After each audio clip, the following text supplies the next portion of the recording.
Alright guys, so right now things are pretty tense on the S&P. No one is online right now except for me, but earlier today tons of people were.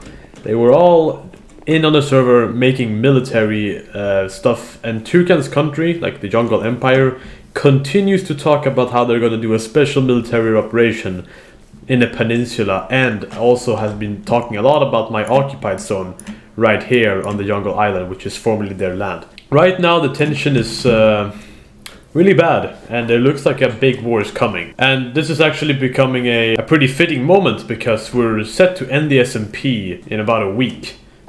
So a war coming around now where everyone just goes completely crazy would make a lot of sense. Because of all the tension that's been building up, I even had to build this entire bridge right here, and also this tiny little snaking road along the shore side here, as you can see, this little shit road, just to be able to transport things down to this already big road that existed here, going through what we call the meatball. I have also deployed my cavalry units, which, or my cavalry division. And my entire first cavalry division is out there already. And my second is only has like 3 horses deployed. There are 12 horses per division. Here are these from the second division. Oh yeah, and I don't know if I ever recorded this tower in its finished format, but the melon tower is now finished. Let me show that off, I guess. Would you look at that? Sheesh. The entire melon tower, sheesh. But we're basically on a road to war right now on the S&P, which is pretty concerning. Because, yeah, I don't know how much you guys know about these mods overall, but there's been a very significant, okay, I need that back, a very significant technological boost since the last big major war. Which, if you haven't seen it, there were 2 streams that basically was the World War, like the First World War.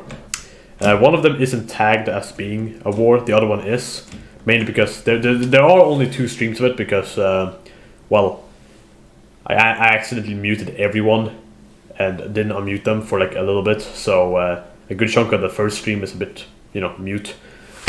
But you can still watch it. I just sound schizophrenic because I'm talking to myself. However, I'm trying to actually talk to people. The World War I was Toucan trying to take over Spawn.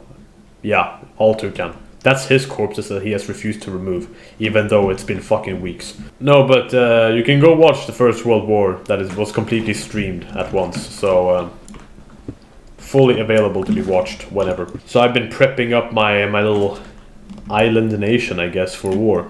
This place is very developed, by the way. That entire thing right there, that's a fucking airfield, and it's sexy as hell. I have an artillery cannon on top of that roof, aiming down the little bay area here. But we're essentially on a road to war. I will be counting this as like episode 15, despite it not really being a really eventful episode at all. It's just me talking about stuff. But I thought it would be better for me to explain a little bit about what's happening to the upbringing of the war now, if it is to happen. Like, if the war was to be declared, you just get to know that there's tension build up, so I don't have to explain it in that video, because I really hate doing that, you know, edited in explanation stuff. And it also takes a lot of concentration for me to just explain like in the moment. So yeah, hopefully nothing not a big war doesn't happen tonight, because I want to relax and play like Hearts of Iron 4. Yeah, thanks for listening to me, I guess. Goodbye.